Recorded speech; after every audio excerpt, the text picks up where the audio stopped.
The Adventures of Tom Sawyer, by Mark Twain. Chapter 26.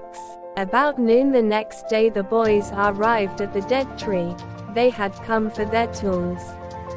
Tom was impatient to go to the haunted house. Huck was measurably so, also, but suddenly said, "Looky here, Tom, do you know what day it is?" Tom mentally ran over the days of the week, and then quickly lifted his eyes with a startled look in them. "My, I never once thought of it, Huck." "Well, I didn't neither, but all at once it popped onto me that it was Friday. Blame it, a body can't be too careful, Huck. We might got into an awful scrape, tackling such a thing on a Friday. Might, better say we would. There's some lucky days, maybe, but Friday ain't. Any fool knows that. I don't reckon you was the first that found it out, huh?" "Well, I never said I was, did I? And Friday ain't all, neither. I had a rotten bad dream last night, dreamed about rats." "No. Sure sign of trouble. Did they fight?" "No." "Well, that's good, Huck. When they don't fight it's only a sign that there's trouble around, you know. All we got to do is to look mighty sharp and keep out of it. We'll drop this thing for today, and play. Do you know Robin Hood, Huck?" "No. Who's Robin Hood?" "Why, he was one of the greatest men that was ever in England, and the best. He was a robber. Cracky. I wished I was." "Who did he rob?" "Only sheriffs and bishops and rich people and kings, and such like. But he never bothered the poor. He loved he always divided up with perfectly square. Well, he must been a brick. I bet you he was, Huck. Oh, he was the noblest man that ever was. They ain't any such men now, I can tell you. He could lick any man in England, with one hand tied behind him, and he could take his U-bow and plug a 10-cent piece every time, a mile and a half." "What's a U-bow?" "I don't know. It's some kind of a bow, of course. And if he hit that dime only on the edge he would set down and cry, and curse. But we'll play Robin Hood, it's nobby fun. I'll learn you." "I'm agreed." So they played Robin Hood all the afternoon, now and then casting a yearning eye down upon the haunted house and passing a remark about the morrow's prospects and possibilities there. As the sun began to sink into the west they took their way homeward athwart the long shadows of the trees and soon were buried from sight in the forests of Cardiff Hill. On Saturday, shortly after noon, the boys were at the dead tree again. They had a smoke and a chat in the shade, and then dug a little in their last hole, not with great hope, but merely because Tom said there were so many cases where people had given up a treasure after getting down within 6 inches of it, and then somebody else had come along and turned it up with a single thrust of a shovel. The thing failed this time, however, so the boys shouldered their tools and went away feeling that they had not trifled with fortune, but had fulfilled all the requirements that belonged to the business of treasure hunting. When they reached the haunted house there was something so weird and grisly about the dead silence that reigned there under the baking sun, and something so depressing about the loneliness and desolation of the place, that they were afraid, for a moment, to venture in. Then they crept to the door and took a trembling peep.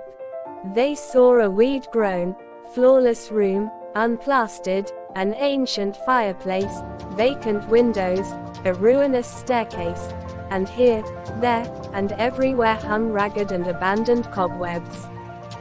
They presently entered, softly, with quickened pulses, talking in whispers, ears alert to catch the slightest sound, and muscles tense and ready for instant retreat. In a little while familiarity modified their fears and they gave the place a critical and interested examination, rather admiring their own boldness, and wondering at it, too. Next they wanted to look upstairs. This was something like cutting off retreat, but they got to daring each other, and of course there could be but one result. They threw their tools into a corner and made the ascent. Up there were the same signs of decay. In one corner they found a closet that promised mystery, but the promise was a fraud, there was nothing in it. Their courage was up now and well in hand. They were about to go down and begin work when, "Shush," said Tom. "What is it?" whispered Huck, blanching with fright. "Shush. There. Hear it." "Yes." "Oh. My. Let's run." "Keep still. Don't you budge. They're coming right toward the door." The boys stretched themselves upon the floor with their eyes to knot holes in the planking, and lay waiting, in a misery of fear. They'd stopped. "No. Coming. Here they are. Don't whisper another word, Huck.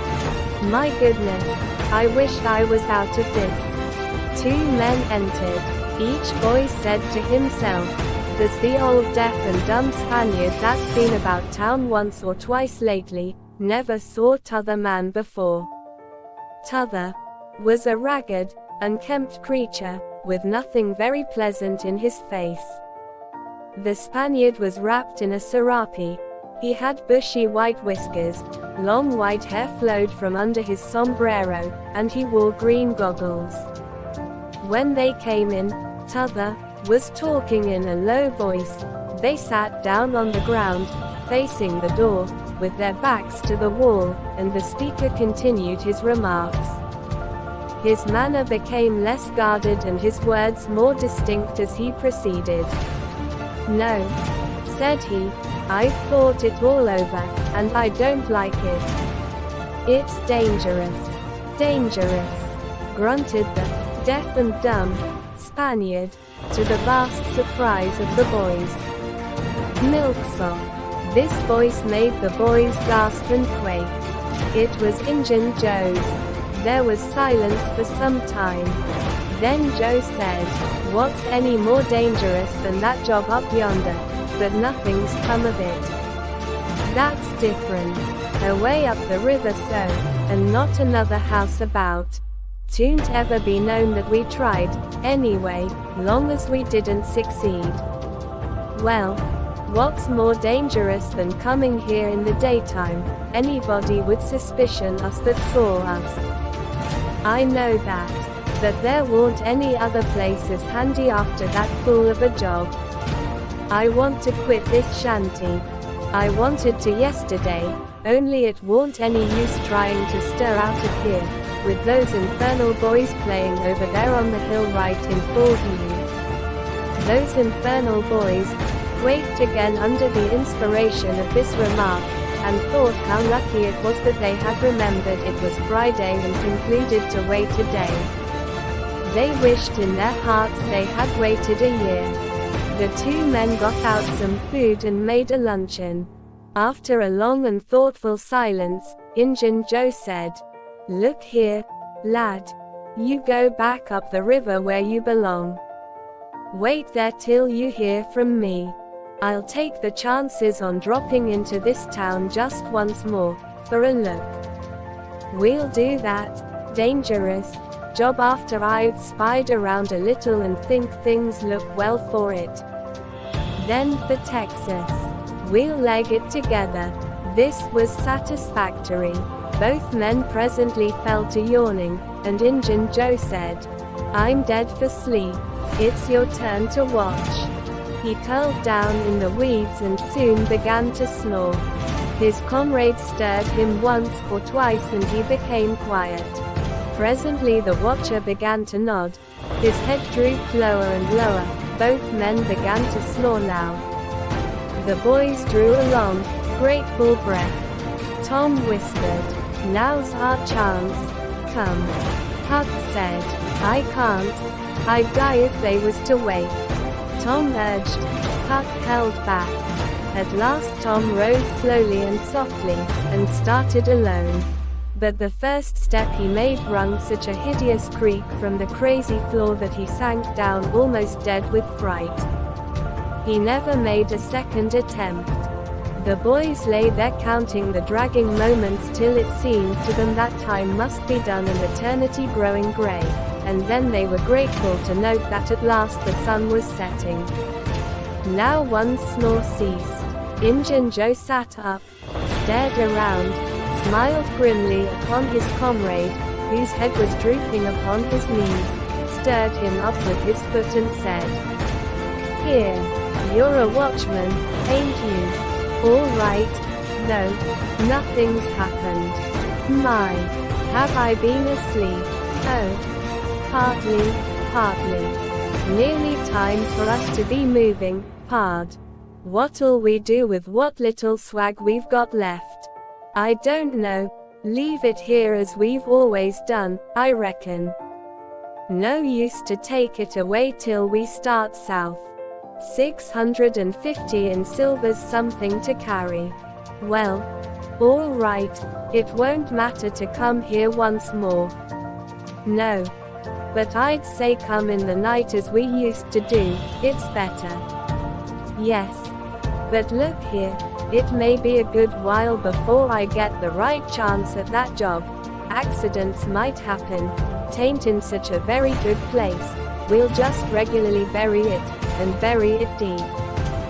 "Good idea," said the comrade, who walked across the room, knelt down, raised one of the rearward hearthstones and took out a bag that jingled pleasantly. He subtracted from it $20 or $30 for himself and as much for Injun Joe, and passed the bag to the latter, who was on his knees in the corner, now, digging with his bowie knife. The boys forgot all their fears, all their miseries in an instant. With gloating eyes they watched every movement. Luck. The splendor of it was beyond all imagination. $600 was money enough to make half a dozen boys rich. Here was treasure hunting under the happiest auspices. There would not be any bothersome uncertainty as to where to dig. They nudged each other every moment, eloquent nudges and easily understood, for they simply meant, "Oh, but ain't you glad now we're here?" Joe's knife struck upon something. "Hello," said he. "What is it?" said his comrade. "Half-rotten plank." "No, it's a box, I believe." "Here. Bear a hand and we'll see what it's here for." "Never mind, I've broke a hole." He reached his hand in and drew it out. "Man, it's money." The two men examined the handful of coins. They were gold. The boys above were as excited as themselves, and as delighted. Joe's comrade said, "We'll make quick work of this. There's an old rusty pick over amongst the weeds in the corner the other side of the fireplace. I saw it a minute ago." He ran and brought the boys' pick and shovel. Injun Joe took the pick, looked it over critically, shook his head, muttered something to himself, and then began to use it. The box was soon unearthed. It was not very large. It was iron-bound and had been very strong before the slow years had injured it. The men contemplated the treasure a while in blissful silence. "Pard, there's thousands of dollars here," said Injun Joe. "'Twas always said that Murrell's gang used to be around here one summer," the stranger observed. "I know it," said Injun Joe, "and this looks like it, I should say. Now you won't need to do that job." The half-breed frowned. Said he, "You don't know me. Least you don't know all about that thing. 'Tain't robbery altogether, it's revenge." And a wicked light flamed in his eyes. "I'll need your help in it. When it's finished, then Texas. Go home to your nance and your kids, and stand by till you hear from me." Well, If you say so. What'll we do with this? Bury it again? Yes. Ravishing delight overhead. No. By the great Satan, no. Profound distress overhead. I'd nearly forgot. That pig had fresh earth on it. The boys were sick with terror in a moment. What business has a pick and a shovel here? What business with fresh earth on them? Who brought them here? And where are they gone? Have you heard anybody? Seen anybody? What? Bury it again and leave them to come and see the ground disturbed? Not exactly, not exactly. We'll take it to my den. Why? Of course. Might have thought of that before. You mean number 1? No. Number 2, under the cross. The other place is bad, too common. All right. It's nearly dark enough to start. Injun Joe got up and went about from window to window cautiously peeping out. Presently he said, "Who could have brought those tools here? Do you reckon they can be upstairs?" The boys breathed the soot then. Injun Joe put his hand on his knife, halted a moment, undecided, and then turned toward the stairway. The boys thought of the closet, but their strength was gone. The steps came creaking up the stairs. The intolerable distress of the situation woke the stricken resolution of the lads. They were about to spring for the closet, when there was a crash of rotten timbers and Injun Joe landed on the ground amid the debris of the ruined stairway. He gathered himself up cursing, and his comrades said, "Now what's the use of all that? If it's anybody, and they're up there, let them stay there, who cares? If they want to jump down, now, and get into trouble, who objects? It will be dark in 15 minutes, and then let them follow us if they want to. I'm willing. In my opinion, whoever hoed those things in here caught a sight of us and took us for ghosts or devils or something. I'll bet they're running yet." Joe grumbled a while. Then he agreed with his friend that what daylight was left ought to be economized in getting things ready for leaving. Shortly afterward they slipped out of the house in the deepening twilight, and moved toward the river with the precious box. Tom and Huck rose up, weak but vastly relieved, and stared after them through the chinks between the logs of the house. Follow. Not they. They were content to reach ground again without broken necks, and take the townward track over the hill. They did not talk much. They were too much absorbed in hating themselves, hating the ill luck that made them take the spade and the pick there. But for that, Injun Joe never would have suspected.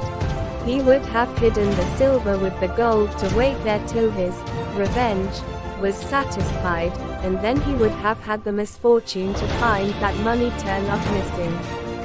Bitter, bitter luck that the tools were ever brought there.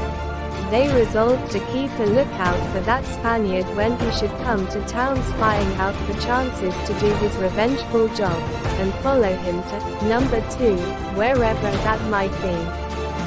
Then a ghastly thought occurred to Tom. Revenge. What if he means US, Huck? Oh. Don't, said Huck, nearly fainting. They talked it all over, and as they entered town they agreed to believe that he might possibly mean somebody else, at least that he might at least mean nobody but Tom, since only Tom had testified. Very, very small comfort it was to Tom to be alone in danger. Company would be a palpable improvement, he thought.